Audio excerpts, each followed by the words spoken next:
Alright, you beautiful peoples of the internet, it's me Glyn and you're back for another review from Cheapskate Gaming News and Tech Reviews, and today we've got on the cards here Riders Republic. And so what is Riders Republic? Quite simply put, it's an extreme sports game set over a large open world map. Has a little bit of an MMO style to it, a little bit of an RPG element, upgrade new bikes, skis, snowboards, all that sort of stuff. So let's get on to it. You start off, you're given an introductory level where it goes through a few different sports that you'll encounter throughout the game. You don't unlock all those sports straight away. You've got to play the game a bit before you start unlocking stuff. Anyway, once you're done with that, you end up in here, which is the big hub.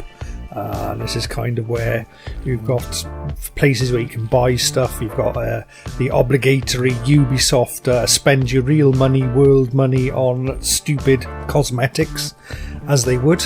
Because, you know, Ubisoft aren't happy enough with charging you £70 for a full price game. They've got a nickel and dime you for microtransactions and all that type of shizzle, which of course I absolutely fucking hate. Anyway, so what is the game? What's it like? Well, I don't know if any of you remember, but there was a game called Steep that released some years ago. I'm going to say 2017, 2016, something like that, Steep release, and it kind of tries to be a next generation version of what Steep was. Unfortunately, that's where the comparisons stop. Well, you could make a few more comparisons, but yes, you're on the side of a mountain, it's open world, it's extreme sports. The main difference with Riders Republic is you do have mountain biking, which wasn't in the Steep game. But the snowboarding's there, the skiing's there, the wingsuits are there, the jet suits and the paraglides, they're all still in it. Essentially, it's just the mountain bike element that's new. But the big difference between this and Steep is that Steep had very good playability, in my opinion. It was more of a simulation, arcade simulation, where Riders Republic really does fall on arcade only. It's very strong arcade playability, which some people might like that. I don't. I really did not like the playability. Everything feels really loose in the handling. I mean, when we're talking loose, we're talking Sticky Vicky's vag after being a good double fisted by Thanos type loose. It is really loose, horrible, and I also think there's a lot of input lag on the controls as well. They don't feel as stiff and as light, as toned in as they should be. That's maybe just my opinion, maybe just the way I feel about how it plays, but gameplay wise, it's definitely lacking. If I was to give Steep a gameplay out of 10, I'd give it an 8.5. This, I would give it under 5 gameplay wise. It's very loose, and I really don't like that aspect, but there are plenty of things to do and plenty of things to see in this world, and unlike Steep, which was based on the real Alps, albeit a sort of artistic impression, they did actually have real scans of the mountains, which I think added to it in a way, but the exploration and all that type of thing was quite good. In this one, it's definitely just a made-up place, and some of the scenes that I've come across just look a bit stupid. I mean, there was one place I came across that was just full of all these rock arches, and it just didn't look right. Deserty places don't look too bad. Make of it what you will, but it's just massively open world. It is a great big map.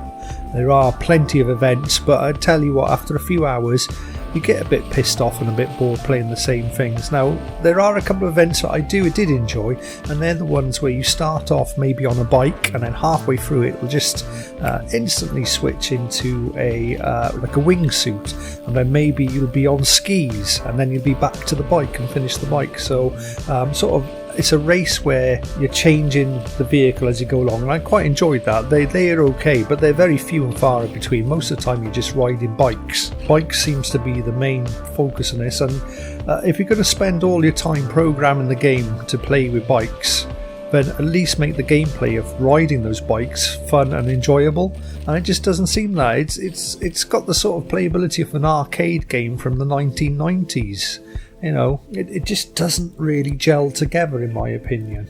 And also what you'll see loads of like little white dots on the map and little people moving around when you're flying around and stuff, and you think, oh, these other people? No, they're not other people at all. They're just NPCs that are there for no other reason than to try and make it look good. But in the end, it just gets annoying because all you see is these stupid white dots all over the place, and cries and yells and screams of "Hey, woohoo, ah!" And after about half an hour, I was getting really fed up of hearing the same wails and cries all the time. And as far as story goes, well, just don't even think there is a story in it. You've got some guy in a veggie burger van that's trying to sponsor you or get you sponsors, and essentially, apart from the odd phone call that you get off them saying, go to this event, go to that event, do that, oh, didn't you do good, oh, whoopee woo, yeah, wee, radical man, yeah, that was awesome, yeah. Apart from just sort of little stupid speech verbs, there isn't really any story in it at all, other than you're just trying to get better and better times, better and better ghost guitars, and that sort of thing. So all in all, give it 2 or 3 hours and you will be bored shitless of this game. Quite literally bored as shitless. So, did I find anything good about the game? Well, I did enjoy some of the events. Graphics, they're passable. There's a lot of popping, which you'd expect when you're on the wingsuits and the thruster wingsuits, or whatever they're bloody called. But essentially, would I pay full price for this game? No. If I was to buy it in a deal, I would literally wait for this to go down to maybe a tenner, 11, 12 quid. I would struggle to pay 15 quid for this game. Really would. I mean, just the script writing off the guy that does talk to you, he's supposed to be like a 40-year-old retired X Games vet, and he talks like he's a 12-year-old with the sort of radical man, you know, from the 90s and the early 2000s.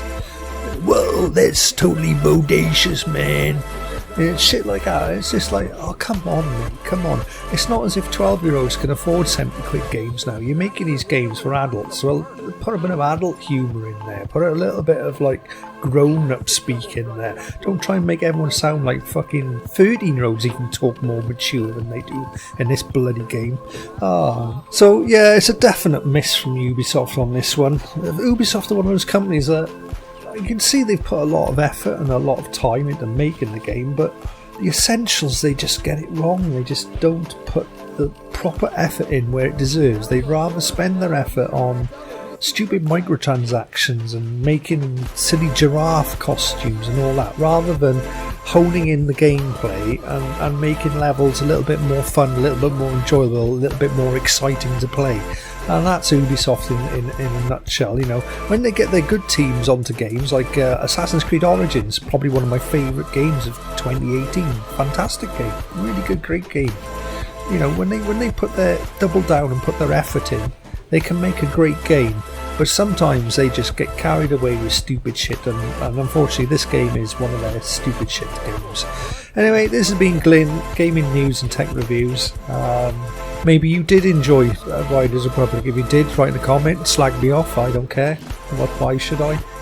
Personally, I don't, and if I was to give this out of a 10, I'd struggle to give it a 5 out of 10. Alright, bye now, see you on the next one. Ta-da.